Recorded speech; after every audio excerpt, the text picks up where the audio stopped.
एक दिन गौतम बुद्ध अपने शिष्यों के साथ एकदम शांत बैठे हुए थे।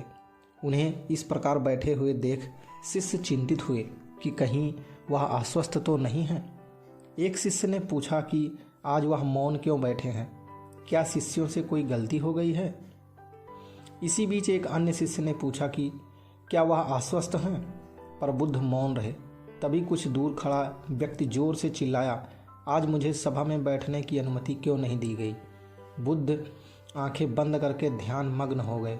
वह व्यक्ति फिर से चिल्लाया, मुझे प्रवेश की अनुमति क्यों नहीं मिली।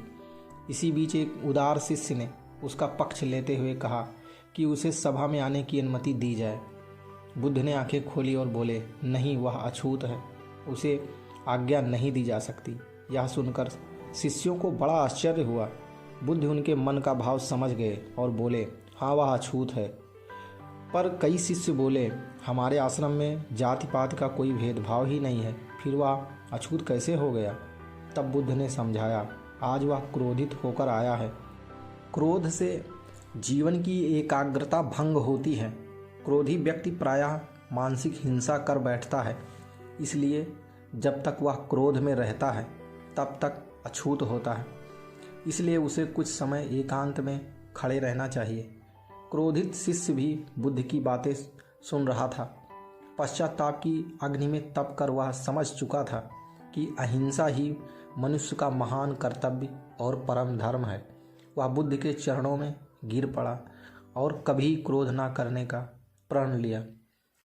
तो दोस्तों, इस कहानी से हमें यह शिक्षा मिलती है कि क्रोध के कारण व्यक्ति अनर्थ कर बैठता है और पश्चाताप उसे बाद में होता है, जिसका कोई लाभ नहीं मिलता।